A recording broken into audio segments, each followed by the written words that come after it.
Hi everyone, I hope you're all having a great day. A few weeks ago, I made a video showing on how you can play what's considered to be the most optimized version of Warzone Mobile that you were able to install and play after being delisted. However, the official Call of Duty Warzone Mobile team made an announcement stating that on April 17th, 2026, they will shut down all Warzone Mobile servers permanently and won't be able to access the game anymore. So if you still want to play Warzone Mobile, now it would be the best time to do so. There's a lot that I'm going to go over on what were the problems that really ruined the game and think that should have been improved or fixed before and after global release. But before we begin, certain sections of this video will be how I feel as a player, where I'll be voicing my opinions on what should be in or what shouldn't be in Warzone Mobile, meaning certain mechanics will be divided on how the overall community feels for it. So if there's something that I said that you don't like at all, feel free to share me your view on why you prefer this over that without being hostile by any means to me or anyone else. Thank you, and now let's begin. So how did Warzone Mobile go from one of the most anticipated mobile games of all time to the most uninstalled game within the first 24 hours, bleeding out many players for months, eventually delisted off of the Google Play Store and App Store, and now about to shut down its servers permanently and becomes history? There are many reasons as to why this happened and what should have been done in order to improve it. And I'll kick things off with the most obvious one, game optimization. Most mobile games are considered to be very well optimized and ran well on a huge array of devices, to the point that even your smartwatch can run it. But for Warzone Mobile at launch, it led to mid-range and high-end phones heating up at ridiculous temperatures, so high that it even ended up damaging the lithium batteries, and maybe even set a few phones on fire. So a bunch of tweaks were needed to be made, and yes, it did improve over time, but the damage was already done, and it led to a lot of people uninstalling the game. To fix this, either they should have spent more time on optimizing the game and kept delaying the game while maintaining hype until it's ready for launch, or maybe have the IW9 engine preemptively optimized for mobile devices before building on it. Yet I'm not sure if that's possible, since I'm not a game developer by any means.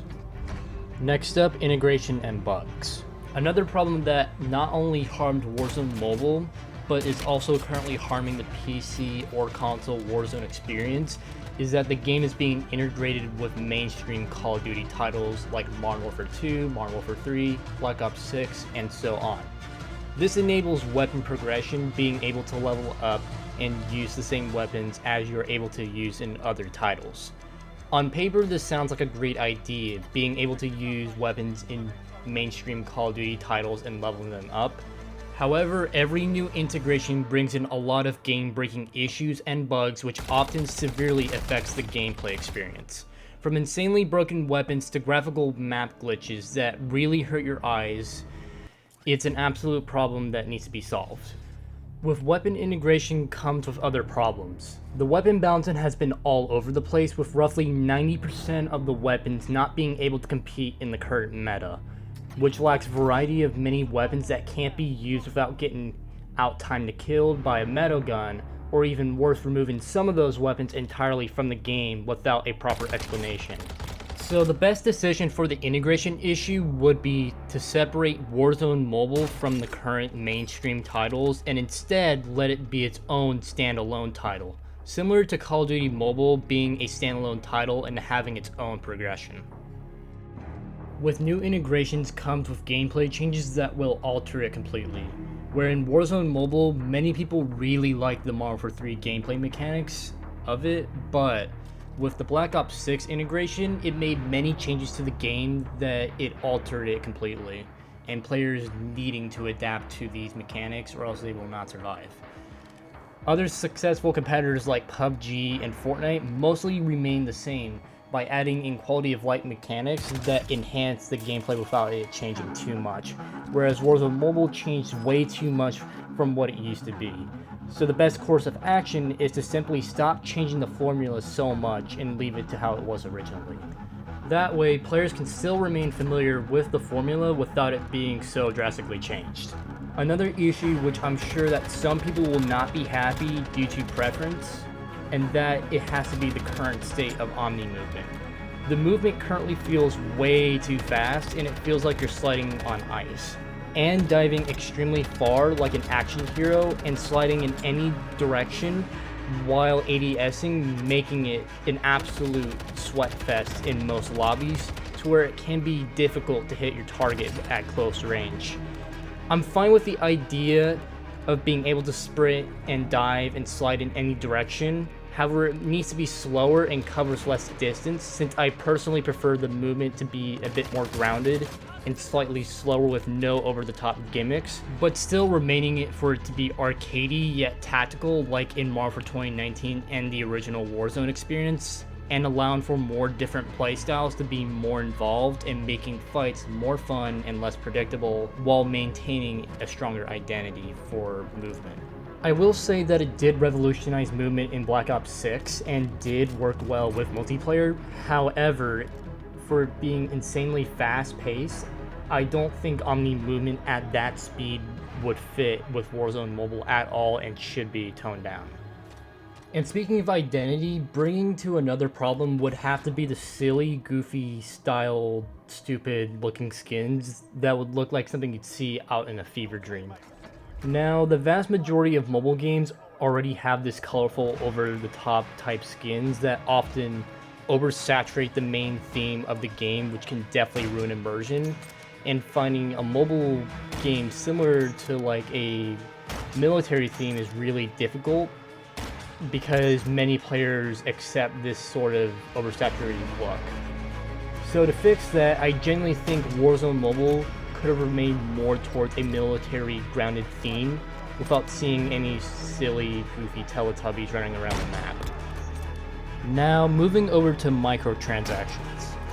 Personally, I'm fine with most microtransactions as long as no one goes overboard with them, since most games are free to play and they need to get their money in some way in order to maintain servers and in-game content. However, what I'm not okay, which has been plaguing most mobile games, including Warzone Mobile for years, and it's how they're earning an insane amount of profit, which is the gambling system, where you can keep spinning and spinning and effectively spending over hundreds of US dollars until you get a legendary or mythic blueprint that is often considered to be pay to win due to an optic being more easily see-through or bullet tracers, which I don't think is as horrible, since a free-to-play player with a maxed out gun could probably outgun them if they are more skillful, unless if the blueprint is being used is actually overpowered.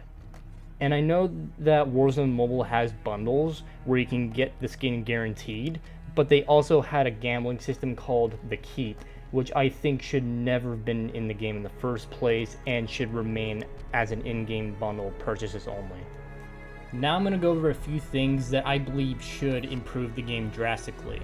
First off, we're starting off with bots. The Warzone Mobile team originally promised that you'll be fighting against 120 real players instead of bots. However, when the game released, many bots were still present, and to me, it kind of ruins the fun of it because I want it to be challenged. I want to have the win to be far more satisfying because I know that I went against real players. But I do understand that it was really straining on most devices. But I believe if the game is well optimized, then it should be possible to fight players only and have bots to be separated in a casuals only mode.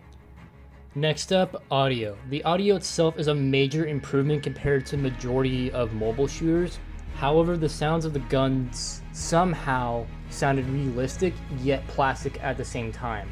And looking through the alpha test of Warzone Mobile, they were using sounds from Modern Warfare 2019 and the original Warzone as placeholders, which in my opinion sounds much better and punchier than the current sounds and could have been a lot more immersive. Next up, limited time modes. I was pretty baffled that there wasn't more limited time modes in Warzone Mobile, which they could have added a little bit more flavor to the overall experience. I did like that they were trying out LTMs that aren't in the normal Warzone experience. However, I wish that they brought modes in like Juggernaut Royale, which is really fun, where you stand as one Titan against other squads in Titans. You drop in random Juggernaut packages, like arrive like around the map, and players are like fighting for it to see who can get it, and behold, guy with big gun. Up next is 150 players. I was slightly disappointed that the game couldn't hold 150 players. However, it might have been way too many players for any device to handle, but again, if it was well optimized, it might have been more possible. I knew they tried it with 150 players in the alpha testing, but I'm guessing it just didn't hold up very well and decided to go with 120 players, which is still more players than any mobile battle royale on the market to this day, still making it very impressive. Finally, for other things that could improve the game would have to be the Nova 6 gas border. I really didn't like the look of the red gas border at all, and it made it really hard to see through it. And I know that in like older versions there were gas particles, but they were really difficult to render. But I genuinely think they could have made the border yellow, or at least like yellowish green colored, and make it a little transparent, and also increase invisibility when coughing inside of the gas to at least make it look like actual Nova gas. Now, with everything out and said, if they ever plan on reviving the game in the future with the use of the IW10 engine, they'll need to have the engine already optimized for mobile devices before building it from the ground up. They have to also make sure that the game is a standalone title where it cannot be interfered with any integration. They must iron out all major bugs before release, making sure to keep the movement familiar with the original experience, but have Omni Movement reintroduced as a quality of life feature instead of it altering gunplay completely. Making sure to have operators remain mostly grounded to the theme of the game, and to keep the gambling system out entirely and have bundles instead. And everything else that I mentioned for other things that would improve the game drastically. So yeah, this is basically everything that they would probably need to do if they ever want to revive Warzone Mobile. This is Ammo, and I'll see you in the next one.